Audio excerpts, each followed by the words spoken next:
नमस्कार, आदाब। CBN news 18 में आपका स्वागत है। दोस्तों, आपको पता है कि भुसौल नगर पालिका चुनाव को लेकर शहर में माहौल बन चुका है और इस माहौल के बीच, चुनावी माहौल के बीच, आप देख सकते हैं हम एक शो चला रहे हैं जिसमें हम उम्मीदवारों को बुलाकर वार्ड की समस्याओं पे बात कर रहे हैं, चुनाव पे चर्चा कर रहे हैं।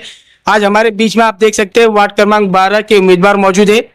बाजी, आपका सबसे पहले तो सीबीएन न्यूज 18 के इस स्टूडियो में बहुत बहुत स्वागत है। आपका नाम बताइए पहले। मेरा नाम शहला हसन मोहम्मद अम्मार है।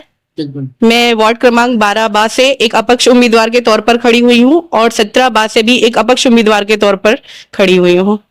आप एक ही वार्ड से दो जगहों से यानी अपक्ष खड़ी हो? जी, मैं दोनों वार्डों से अपक्ष उम्मीदवार के तौर पर खड़ी हुई हूँ। अच्छा, ये बताइए आपका इस चुनावी मैदान में आने का मकसद क्या है, क्या उद्देश्य है, किस उद्देश्य को लेकर जो आप इस चुनावी मैदान में चुनाव लड़ रही हो? जी देखिए, मेरा असल मकसद इस चुनावी मैदान में उतरने का ये है। सबसे पहली बात तो जैसे शिक्षा हम देख रहे हैं, मैं एक शिक्षित महिला हूँ और शिक्षा मेरा सबसे पहली प्राथमिकता है। और शिक्षा में वो भी महिलाओं की शिक्षा, लड़कियों की शिक्षा जो है, हमारी गर्ल्स हम देख रहे हैं। हम एक मुस्लिम माइनॉरिटी से आते हैं, लेकिन हमारी मुस्लिम माइनॉरिटी में लड़कियां इतना इल्म हासिल करना चाहती हैं और वो इल्म उनको मिल नहीं पा रहा है। वो इल्म क्यों नहीं मिल पा रहा है उनको? क्योंकि उनको सारी सुविधाएं उपलब्ध नहीं हो रही है। हमारे वार्ड में हम देख रहे हैं कि सड़कें देख रहे हैं, सुरक्षा की व्यवस्था देख रहे हैं, सारी चीजें हमारे सामने हैं। हम 20-25 सालों में देख रहे हैं कि हमारे वार्डों में कोई भी काम नहीं हुआ। सड़कें इतनी जर्जर है कि देखिए, जैसे हम देख रहे हैं लड़कियों को कोर्सेज करना है, सुबह सुबह वो बच्चियां पढ़ने जाना चाहती है, लेकिन उनके लिए सुरक्षा नहीं है। हमारे रोडों में सीसीटीवी कैमरास नहीं है, रोडें बनी हुई नहीं है। अगर उन बच्चियों के साथ कोई हादसा होता है, उसकी जिम्मेदारी लेने वाला कोई नहीं है। तो मैं इन सारी चीजों को देखकर, महिलाओं की परेशानियां हैं, पानी देखिए, हमारे वार्डों में पानी इतने कम दिनों में आता है। जैसा देखा जाए कि महीने में 12-15 दिन के बाद पानी दिया जाता है। वो पानी हम कब तक इस्तेमाल कर पाएंगे? आप खुद एक बतौर नागरिक देखिए कि आपको 1 घंटे पानी जो मुहैया हो रहा है और 12 दिन बाद फिर पानी मिल रहा है, वो भी सिर्फ 1 घंटे के लिए। उस पानी का इस्तेमाल आप कितने दिन तक कर सकते हैं? लोग पीने का पानी खरीदने के लिए मजबूर हैं। तो लोगों की इन परेशानियों को हम आम नागरिक के तौर पर मैंने देखा है, मैंने महसूस किया है। मैंने बूढ़ी बूढ़ी औरतों को, लेडीजों को देखा है, ठंड में उठती है रात में पानी भरने के लिए। वो इतनी तकलीफ है। छोटे छोटे बच्चे हैं, उनके साथ उठती हैं, कपड़े धोती हैं रात में 3 बजे रात में। आप अपनी नींद खराब करेंगे, लेकिन कोई भी ऐसा इंसान नहीं है जो उनके लिए आवाज उठाए। तो बतौर महिला मैंने ये सारी चीजों को, मुश्किलों का सामना लोगों को करते हुए देखा और मैं इन चीजों से खुद भी गुजर चुकी हूँ। तो मुझे पता है कि महिलाएं कितनी सारी दिक्कतों का सामना करती हैं। और जैसा इल्म की बात है, तो इल्म हर किसी को हासिल करना है। हमारे नबी भी थे, उनके ऊपर सबसे पहली आयत जो आई थी, इकरा आई थी, मतलब पढ़ो। तो हमारी उम्मत उस चीज से पीछे रह गई है। मैं चाहती हूँ कि हमारी उम्मत में सबसे पहले लड़कियां इस काम में आगे आए। मैं उनको शिक्षा की ओर बढ़ावा देना चाहती हूँ और उनको सारी सुविधाएं उपलब्ध कराना चाहती हूँ जिससे वो वंचित है। तो मेरा मकसद इस जगह पे आने का यही है। और जैसा कि आप देखते हैं कि अभी हमारे पास जो साफ सफाई के कर्मचारी हैं, उनको परमानेंट नहीं किया गया है, माल भत्ते पे रखा गया है। जैसे कि आप जानते हैं, मेरे जो दादा जान थे वो नामी ग्रामी नगर सेवक थे, शरफुद्दीन पेंटर साहब। तो वो सन 91-95 में वो नगर सेवक रह चुके हैं। उन्होंने उस टाइम पे 400 जो वर्कर्स थे उनको परमानेंट करवाया था। तो आज के हमारे इस वार्ड में जो साफ सफाई के कर्मचारी इतनी लापरवाही क्यों बरतते हैं? क्योंकि उनके पास परमानेंट कोई जॉब है ही नहीं, वो इस चीज के लिए लापरवाही बरतते हैं।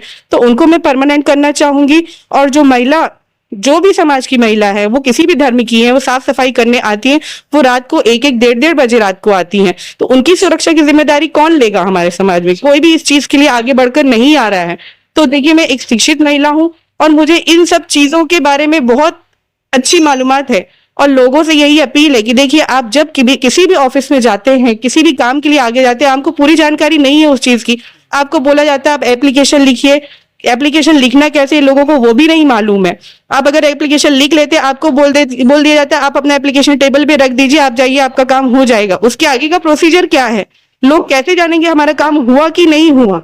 तो मुझे अल्लाह ताला ने इस चीज से नवाजा है कि मेरे अंदर इतनी सारी काबिलियत है कि मैं पेन पेपर से तो क्या, मैं कंप्यूटर से भी आपकी आवाज आपकी जगह पे बैठे हुए दिल्ली तक पहुंचा सकती हूँ। तो बस लोगों से यही अपील है कि मेरी शिक्षा को और मेरी काबिलियत को ध्यान पे रखें और मुझे इस चीज के काबिल समझे कि मैं आप लोगों की खिदमत कर सकूं। बिल्कुल, आप देख सकते हैं काफी काबिल, काफी पढ़ी लिखी उम्मीदवार है जो जिन्होंने अपनी उम्मीदवारी 12 नंबर वार्ड से घोषित की और इलेक्शन लड़ रही है।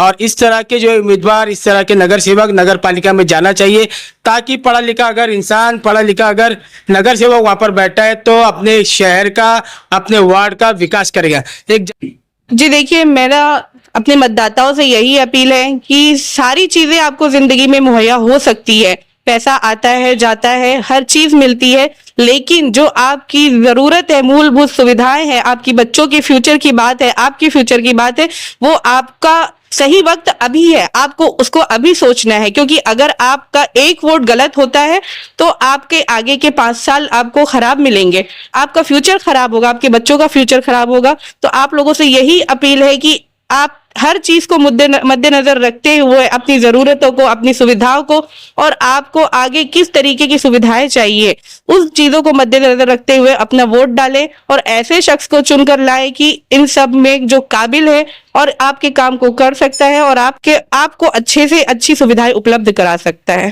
बिल्कुल, आप देख सकते हैं हमारे बीच में 12 नंबर वार्ड के उम्मीदवार, और इन्होंने बहुत अच्छी बात कही। इन्होंने अपने मतदाताओं से अपील भी की कि वोट का अधिकार जो है आपका एक संवैधानिक अधिकार है, जितना जो है संवैधानिक अधिकार के साथ साथ आपकी नैतिक जवाबदारी है। जी, जैसे कि आप देख रहे हैं हमारा शहर भुसावल 2 हिस्सों में बटा हुआ है। एक तो आप रिहायशी इलाका देख रहे हैं जहाँ पे सारी विकास की सुविधाएं उपलब्ध है, और एक हमारा अल्पसंख्यक इलाका है जहाँ पे हर चीज से हम जूझ रहे हैं, हर चीज की परेशानियों से जूझ रहे हैं। तो मेरा लोगों से यही कहना है कि आपके सामने सारी चीजें हैं, आप सभी चीजें देख रहे हैं, आप पूरा भुसावल देख रहे हैं कि उनकी तरफ उस इलाके में इतना काम है, हमारे इलाके में काम क्यों नहीं है। तो आप इस चीज के लिए आवाज कब उठाएंगे, आप इस चीज के लिए जागरूक कब होंगे, कब ऐसा उम्मीदवार चुनकर लाएंगे जो आप लोगों की आवाज या फिर आपको बराबरी का हक दिला सकता है। और लोगों से मेरा यही कहना है कि जब भी कोई आपके इलाके में काम नहीं हो रहा है, आप आवाज उठाइए। आप अगर इंशाल्लाह मैं अगर एक उम्मीदवार के तौर पर चुनकर आती हूँ, आप मेरे पास आइए, मैं सारी चीजों की जांच करवाऊंगी कि ये रोडें अगर वहां से फंड मिल चुका है गवर्नमेंट की तरफ से तो ये रोडें अब तक क्यों नहीं बनी है।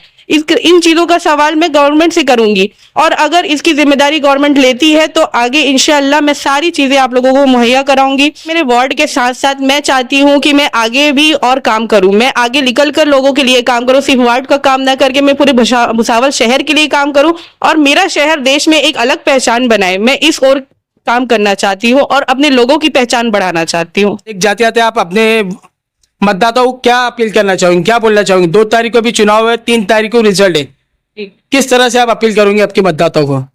जी, मतदाताओं से यही अपील है, जैसे कि आप मेरा नाम जान रहे हैं, मेरा नाम शहला हसन मोहम्मद अम्मार है। मैं एक कंप्यूटर इंजीनियर हूं और लाइब्रेरी साइंस में गोल्ड मेडलिस्ट हूं, और अल्हम्दुलिल्लाह अभी अलीगढ़ मुस्लिम यूनिवर्सिटी से मेरा अदीब कामिल का कोर्स चल रहा है। तो लोगों से यही कहना है कि आप अपने वोट का सही इस्तेमाल करें, एक अच्छा उम्मीदवार चुनकर लाए। अगर आपको मुझसे बेहतर कोई उम्मीदवार दिखता है तो आप बेझिझक उसे वोट दें, लेकिन अगर आपको मैं इस काबिल लगती हूँ कि आपका वोट मेरे लायक है तो आप प्लीज मुझे वोट दीजिए। देखिए, मैं 12 बार से खड़ी हुई हूँ एक अपक्ष उम्मीदवार के तौर पर, और मेरी निशानी ऑटो रिक्शा है और अनुक्रमांक 3 है, और 17 बार से भी मैं एक अपक्ष उम्मीदवार के तौर पर खड़ी हुई हूँ, वहां से मेरी निशानी ऑटो रिक्शा है और अनुक्रमांक 5 है। और लोगों से यही गुजारिश है कि मुझे अपनी खिदमत का मौका दीजिए। इंशाल्लाह मैं जब भी अगर चुनकर आती हूँ, मैं आपको कभी भी कोई शिकायत का मौका नहीं मिलेगा और 24/7 आवर्स में आपके लिए अवेलेबल रहूंगी। जी, मेरा मकसद सिर्फ और सिर्फ लोगों की खिदमत करना है, और मैं ऐसे खानदान से ताल्लुकात रखती है जिन्होंने बरसों से, सालों से अपनी परिवार को, अपने खानदान को नजरअंदाज करते हुए, अपनी सारी सहूलतों को नजरअंदाज करते हुए सिर्फ लोगों की खिदमत करी है, और मैं उन चीजों को अपनी नजर पर रखते हुए, उसी नक्शे कदम पर चलते हुए आप लोगों की खिदमत करना चाहती हूँ। शुक्रिया। बिल्कुल, आप देख सकते हैं ये थी हमारे बीच में 12 नंबर वार्ड की एक उम्मीदवार जिन्होंने अपनी सारी बातें रखी। उन्होंने इस तरह एक बात कही कि वो अपने वार्ड से निकल के भुसावल शहर में जो भी दूसरी समस्या है उस पर काम करेंगी, वो आरोग्य पे काम करेंगी, वो शैक्षणिक क्षेत्र पे काम करेंगी। इसी तरह आगे की जानकारी के लिए आप हमारे साथ बने रहिए और देखते रहिए CBN News 18। नमस्कार, आदाब।